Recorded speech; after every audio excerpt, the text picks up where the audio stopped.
Hey everybody, it's Lon.TV, and we're taking a look today at the Kindle Scribe.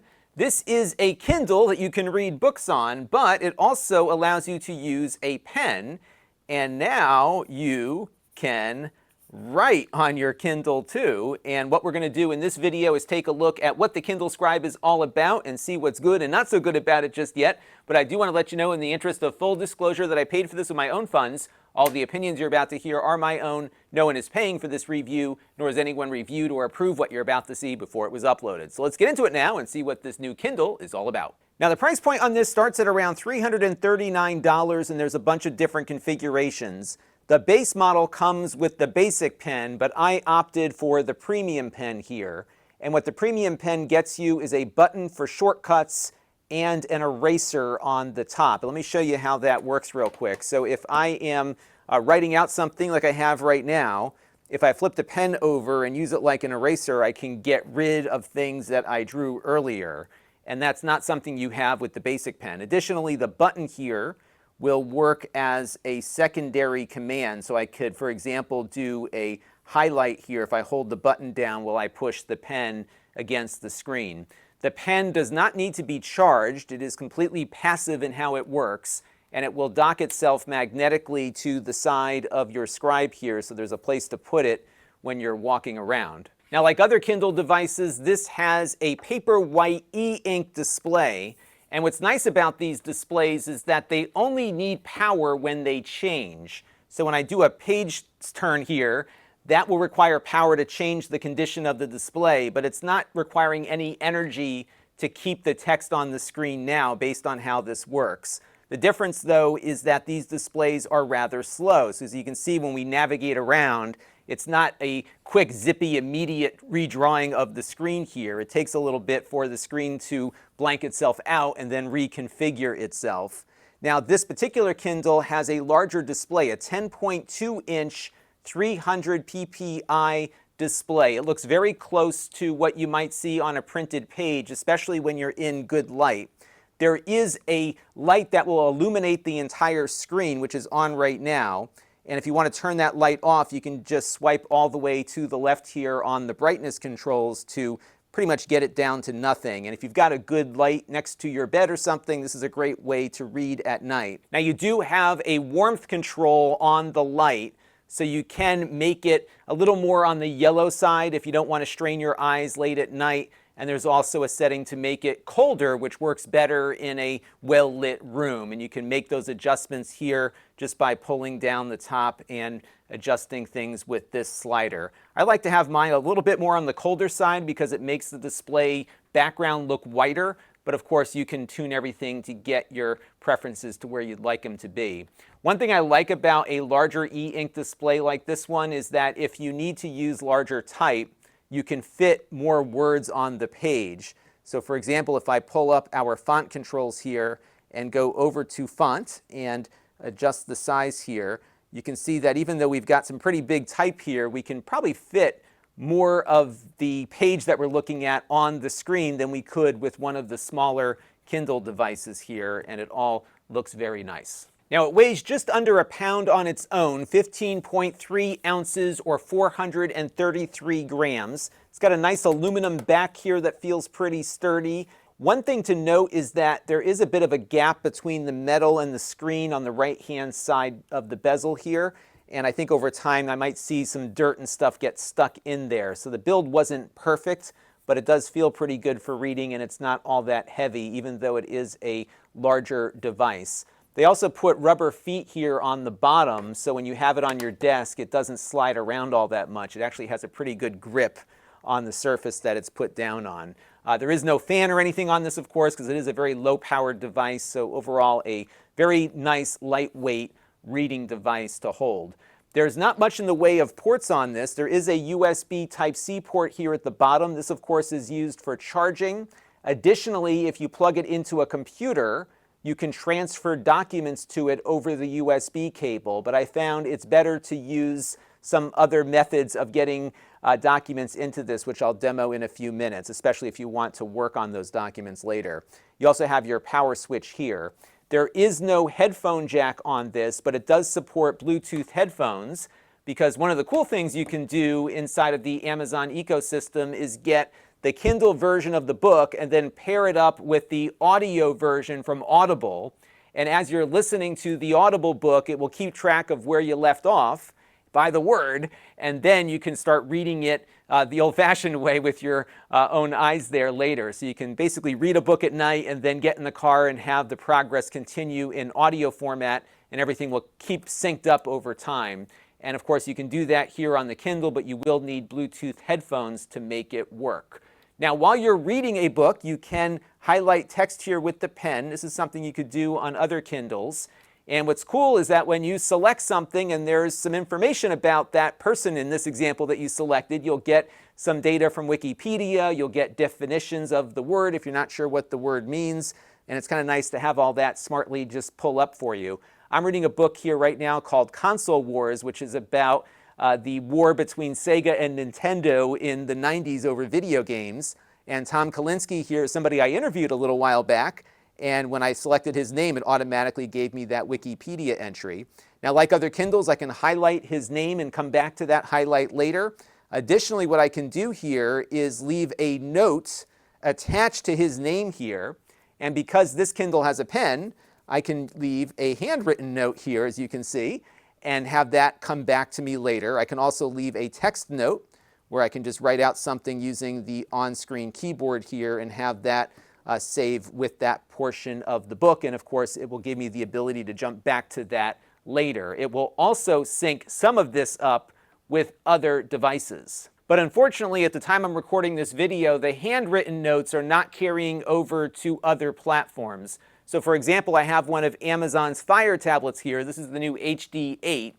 And when I look at this page of the book, you can see that the highlighting is there. And if I tap on the note that I took, I've got the text note, but I can't get access to the handwritten note that I have on this one. So even though I synced everything up, the only thing that I'm able to read on other devices is the typed out note, not the handwritten one. I tested it on a Kindle here. I also tested it on an iPad and the web reader. But this is something I think Amazon can probably fix with a software update in the future. But one thing you can't do on this is write directly on the page, at least inside of a book. So you can see here, writing doesn't do much. I have to create one of these notes and write in this section. It also appears at the moment when you make one of these notes, the only space you have to write in is the square here. I can't scroll down or make this longer, but of course I could add a second note to the mix.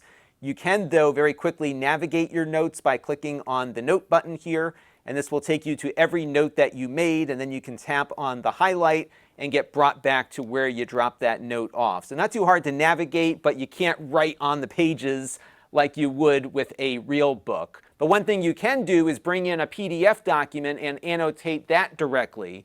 The easiest way I found to do it is to bring it in from your computer using the Send to Kindle webpage. And what you do is grab a PDF document, drag it on top here, and click on Send. And what this will do is basically drop it off in your Kindle library. The max document size is 200 megabytes, and you can see all of the formats that it supports at the time I'm recording this video. And then the next time your Kindle syncs up, it will have that document available for you to download. So now on my Kindle, the document has appeared, and I can download it and view it. One thing I noticed, though, is that there's not a lot of consistency to the interface. So when I'm in a book and I tap the right side of the screen here, it changes the page. Here, nothing happens. And what I have to do is just kind of pull up this browser thing at the bottom and scroll through. And this is certainly going to be a lot slower than looking at a PDF on your PC or on an iPad or something, but you can get to most of the document here and browse it. And now that I've got a page up here, let's say I wanted to annotate something, I can go ahead here and just circle this and say, hi, testing. And as you can see, I'm actually able to directly write on this document, even though I can't do that when I'm looking at a book. But unfortunately, it does not look as though the annotations that I make here sync back to my Kindle library. So as you saw, we made some adjustments here to the document. We drew a circle and put some text in. I synced this back up. And when I go over to my iPad and pull up that same document, you can see the annotations are not there. So it looks like what you have to do to get your handwritten notes out is to basically email the document to yourself. And there's a share button right here. And what that will do is pop up the email address that you have attached to your Amazon account and allow you to very quickly email that document. You can also send it to other people if you want. But that's the only way I've been able to extract my annotations from these PDF documents. Let's take a look though and see what that PDF document looks like after I emailed it. All right, so I got the email and downloaded it, and here we've got the document. You can see it didn't convert the document to black and white, which is good, and we have my notes on here, but I can't sync this back up from another device, so it looks like whatever you do kind of lives on here, and then you can send a copy of it out elsewhere, but it's not going to sync up like something you would do in Apple Notes, for example, where you can change the document on any device that's connected to your account. This looks like a one-way trip only. But you can use this as just a notebook or a sketchpad if you want. And what you can do here is go over to the notebook section. And as you can see, we have the one that we created earlier, but I'm going to make a new one right now.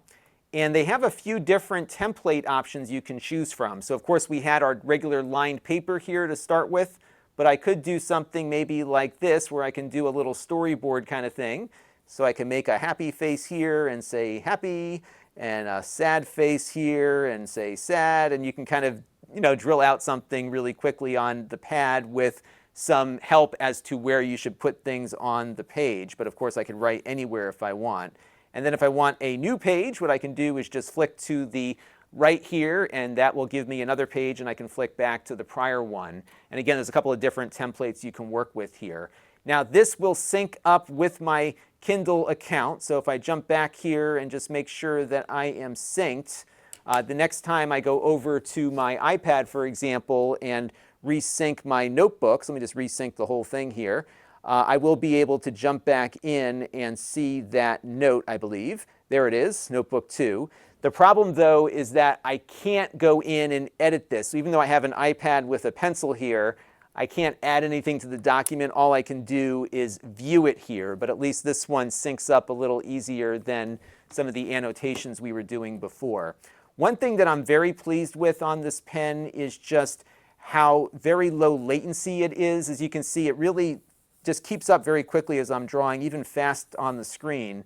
And what's nice about it is that it feels not quite like a pen to paper, but very close to it. So it's got a little bit of resistance to it. So you can kind of get pretty accurate, I think, with it as you're drawing. It doesn't detect pressure at all or any kind of angles. You do have the option to select different size brushes here and stuff, but it does work, I think, very well for note-taking. And if you found the iPad screen, for example, to be a little too slippery when you're drawing, this one feels a lot better than the iPad does. It has a bit of friction, which is lacking on some of the glossier displays. So as a pen experience, it's pretty nice. Of course, you lack the color and everything, but I think the very fast response rate with it, combined with the e-ink display, really makes you feel like you're writing on a piece of paper. You just don't have a lot of flexibility with the notes when you copy them out of it. Now, battery life on this device is excellent, as most Kindles are. This one is a little more complex, though, because you have the pen interface,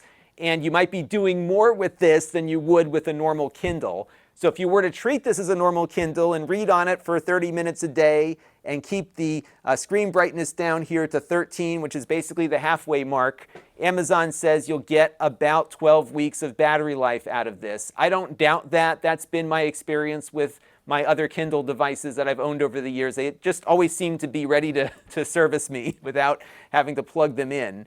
But on this one, we've got more complexity because we have a screen that we can write on. That will use more battery power. We have more syncing perhaps that we might be doing, especially if we're running PDF documents in and out of it. We might be turning the pages more frequently. All of that kind of stuff will eat into the battery life further. So your mileage will vary, but I do think this will last longer than an iPad will. You'll certainly get a day or two, maybe even a week out of it before you have to worry about charging it. But if you are using this more heavily, that of course will impact battery life a bit more. But overall, though, I found it to work quite well as a basic notebook. It doesn't have any kind of handwriting recognition. It lacks a lot of the bells and whistles that you'll get out of an iPad or some of the Android devices that are pen-based, but for simplicity's sake here, it is a decent notebook. It does seem to have very low pen latency, and I like how the e-ink just works for this kind of note-taking. But you're going to lack all of the synchronization and other things that modern mobile devices have. And I think a lot of the issues with this product are mostly software-based that could be corrected. So if you could maybe sync your notes up with another device like an iPad or a PC, make changes on those and then sync them back, I think that would certainly make this more attractive to me. But if you're someone who doesn't mind walking around with a single device for taking your notes, what will happen is you will get those notes backed up to the cloud. If anything ever happened to your Kindle Scribe, you can get another one and all your notes will come right back down and you won't lose anything. And if you like the idea of a very long-lasting device that is a very good, simple note taker with an excellent pen, this might be worth taking a look at. But I think people looking for more robust features will certainly want to gravitate towards an iPad or similar device. That's going to do it for now. Until next time, this is Lon.TV. Thanks for watching. This channel is brought to you by the Lon.TV supporters, including gold level supporters Brian Parker, Chris Allegretta, Hot Sauce and Video Games, Logic KGR, Tom Albrecht, and Amda Brown. If you want to help the channel, you can by contributing as little as $1 a month.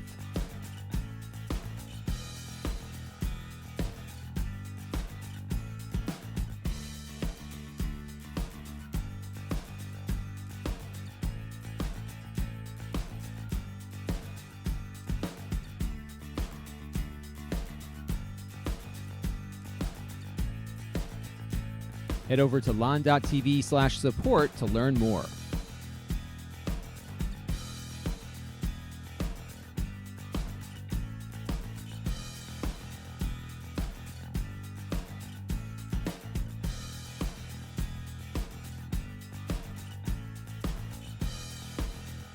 And don't forget to subscribe. Visit lon.tv/s.